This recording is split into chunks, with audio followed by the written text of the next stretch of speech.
வாங்க, தமிழ்நாட்டுக்கு ஒரு முக்கியமான வானிலை எச்சரிக்கை வந்திருக்கு. அடுத்த சில நாட்களுக்கு என்ன நடக்கப் போகுது, நாம என்னெல்லாம் முன்னெச்சரிக்கையா இருக்கணும்னு விரிவா பார்த்தலாம். சரி, முதல்லயே முக்கியமான விஷயத்துக்கு வந்துடலாம். நீங்க ஞாபகம் வச்சுக்க வேண்டிய ஒரு நம்பர் 55. ஆமா, மணிக்கு 55 கிலோமீட்டர் வேகத்துல கடலோர பகுதிகள்ல பலத்த சூறாவளி காத்து வீசும்னு எதிர்பார்க்கப்படுது. ஒரு புயல் முடிஞ்சதுன்னு நிம்மதி பெருமூச்சு விடுறதுக்குள்ள அடுத்தது ரெடியா இருக்கு. இப்போ ஒரு புது வானிலை அமைப்பு உருவாகி மறுபடியும் கனமழையும் பலத்த காத்தையும் கொண்டு வரப் போகுது. சரி, திடீர்னு இப்படி ஒரு மோசமான வானிலைக்கு என்னதான் காரணம்? இதுக்கு முக்கிய காரணம் ஒரு காற்றழுத்த தாழ்வு பகுதி. அப்படின்னு என்ன யோசிக்கிறீங்களா? ரொம்ப சிம்பிள். இது காத்துல இருக்கிற ஈரப்பதத்தை எல்லாம் ஒன்னா இழுத்து மழையா கொட்ட வைக்கும், அவ்வளவுதான். இப்ப இந்த ஸ்லைட பாருங்க. இதுல ஒரு சுவாரஸ்யமான விஷயம் என்னன்னா, இந்த சிஸ்டம் மேற்கு திசையில நகர்ந்து கொஞ்சம் கொஞ்சமா வலுவிழக்கும்னு சொல்றாங்க. ஆனா அது வலுவிழந்தாலும் அதோட தாக்கம் இன்னும் கொஞ்ச நாளைக்கு நம்மளை விட்டு போகாது. சரி, இதனால எந்தெந்த பகுதிகளுக்கு பாதிப்பு வரப்போகுதுன்னு கூட்டியா பார்க்கலாம் வாங்க. இங்க நீங்க கவனிக்க வேண்டிய விஷயம், இந்த மழை எச்சரிக்கை டிசம்பர் 10 வரைக்கும் இருக்கு. ஆனா எல்லா நாளும் எல்லா இடத்துலயும் ஒரே மாதிரி மழை பெய்யாது.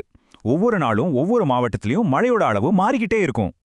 குறிப்பா சொல்லணும்னா, வேலூர், ராணிப்பேட்டை, திருவள்ளூர், சென்னை, செங்கல்பட்டு, காஞ்சிபுரம், திருவண்ணாமலை, விழுப்புரம், அப்புறம் நீலகிரி, கோயம்புத்தூர், தூத்துக்குடி, திருநெல்வேலி, தென்காசின்னு இந்த மாவட்டங்கள்ல கனமழைக்கு வாய்ப்பிருக்கு.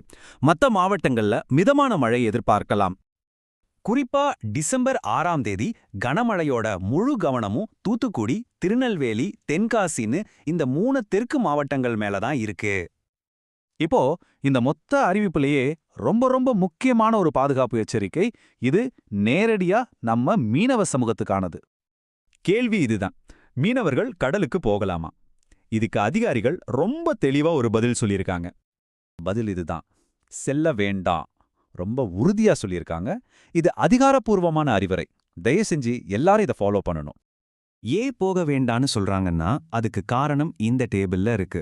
தென் தமிழக கடலோரம், மன்னார் வளைகுடா பகுதிகளில் காத்தோட வேகம் நினைச்சு பார்க்க முடியாத அளவுக்கு, அதாவது மணிக்கு 55 கிலோமீட்டர் வரைக்கும் போகும்னு சொல்றாங்க. இது ரொம்பவே அபாயகரமான ஒரு சூழல். சரி, இப்போதைக்கு இந்த நிலைமை. இது முடிஞ்சதுக்கு அப்புறம் என்ன நடக்கும்? நாம அடுத்து எதை கவனிக்கணும்?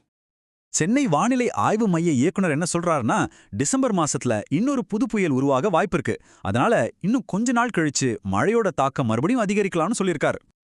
அப்போ டிசம்பர்ல இன்னொரு புயல் வருமா? இந்த கேள்விக்கு பதில் அடுத்த சில நாட்கள்ல தெரிஞ்சிடும். அது வரைக்கும் அதிகாரப்பூர்வ அறிவிப்புகளை தொடர்ந்து கவனிங்க. ரொம்ப பாதுகாப்பா இருங்க.